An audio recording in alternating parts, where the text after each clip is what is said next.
bright and early, almost 6:30 in the morning, and I am up. My dog's got me up to go to the bathroom, and I can't get back to sleep. I usually get up at like 9 maybe, because I work with a lot of kids in time zones over in like Mountain Time and Pacific Time, so I don't have to get up super early. But I'm up today, so we're going to start the day, and let's get started.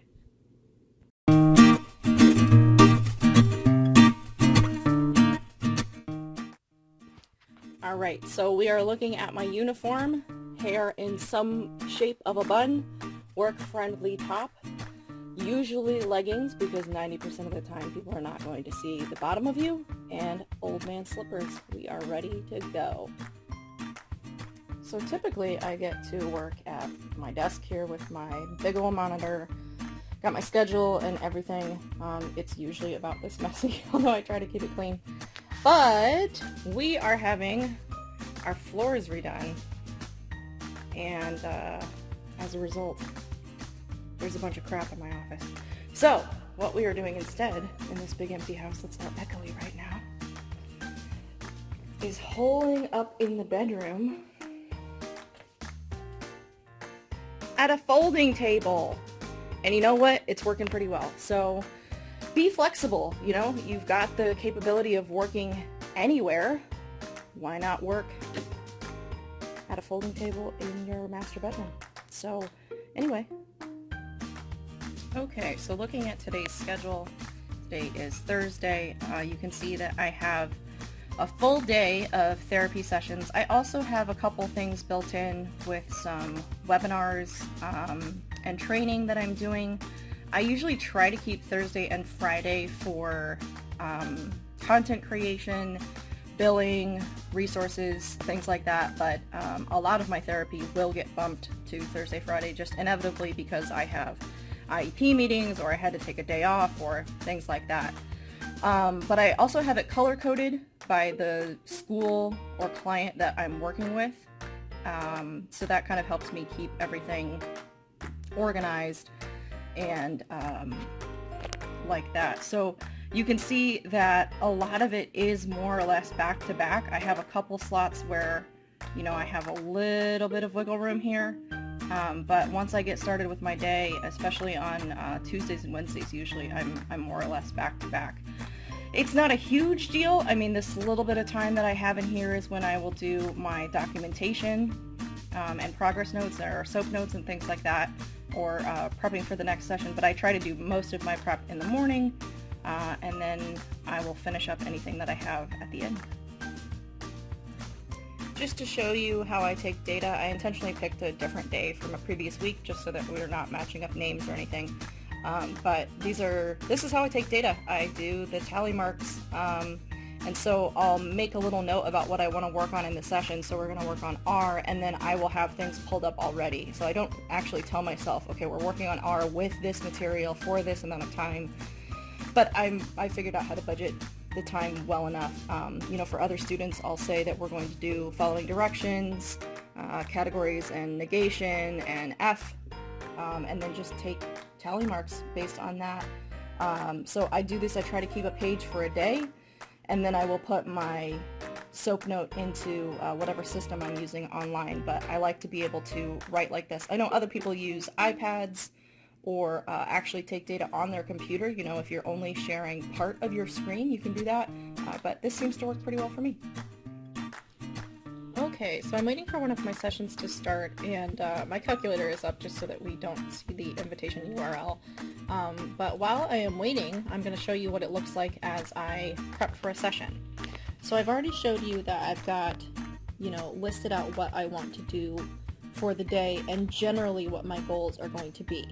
Then I prepare on my computer what I'm going to have for the next 1 to 2 sessions. So I have that I want to work on vocabulary, inferencing, and verbs. So I have a subject-verb game that we're going to play on education.com. In Boom Cards, we're going to do a sentence scramble activity. And then in Smart Notebook, I've got my inferencing activity here. And if we get to vocab, I will most likely pull up BlueStacks and play a game in there, but we may not have time today, so I didn't go ahead and pull it up because BlueStacks is a little heavy on the processing for my laptop. So that's one session. And then the next session, I have still in Smart Notebook a little bit of what I want to talk about. We're doing emotional IQ, so we're going to go through the different layers of that.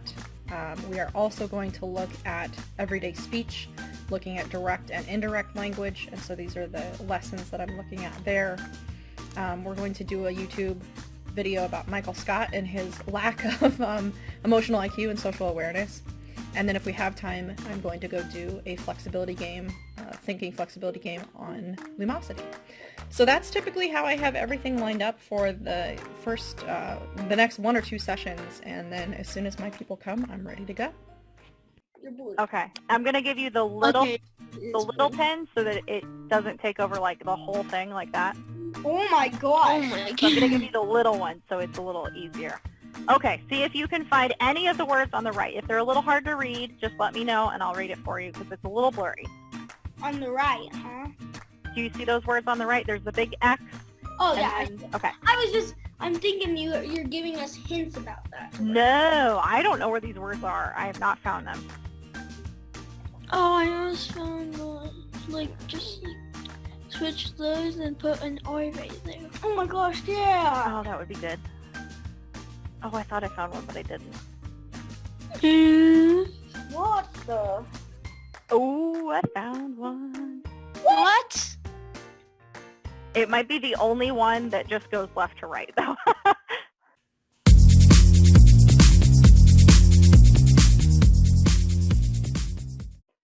All right, so we're going to look for the difference between nouns and verbs. It's snack time. Help Rolly and Penelope find nouns and verbs in a vending machine.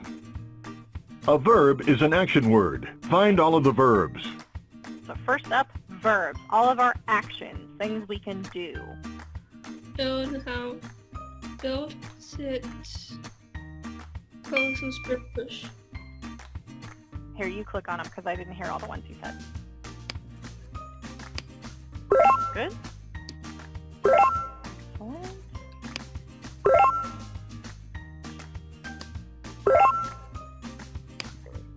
Very nice.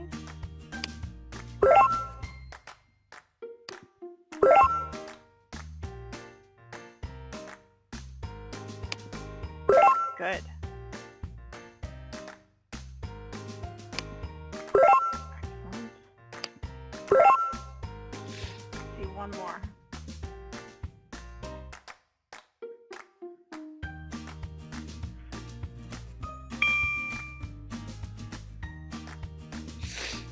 Is this on?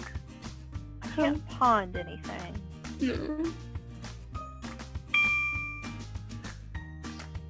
But I can bounce. That just means it happened in the past. Bounce. Okay, last little thing You are a master. is look at a little passage and try to get some information out of it that may not be quite as obvious. Do you like The Wizard of Oz? Yes, I've seen it. Oh, it's so good. It's like a classic I like the movie. tin can. Oh yeah, me too. I was gonna be him for Halloween, Ooh, good costume. but I decided to change something else. What were you instead? A psychopath.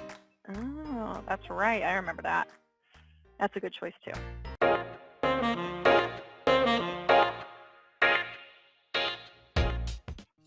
Let's go find that game. It is... How many syllables? Okay, we played this one yesterday. This is going to be a good review. Your word is watching. How many's in that? What? How many sounds do you hear? Watching. 2, exactly. Your next word is caught. How many? 1, very good. Basketball.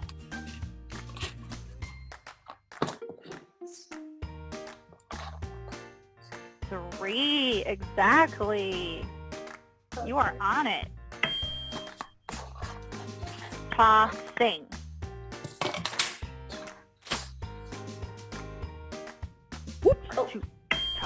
Good. You had it. So that's pretty much it, everybody. This is a day in the life of an SLP teletherapist. I hope you enjoyed walking through my day with me. A couple other things that I didn't get a chance to video were me throwing in like a load of laundry, letting my dogs out, you know, checking the mail. Just little things that you can do working from home that are really nice. But I wanted to show you just kind of the day-to-day, what it's like working from home. Even when you have home construction projects going on, you know, you can make it work. So if you have any questions, hit me up in the comments. Let me know what you thought.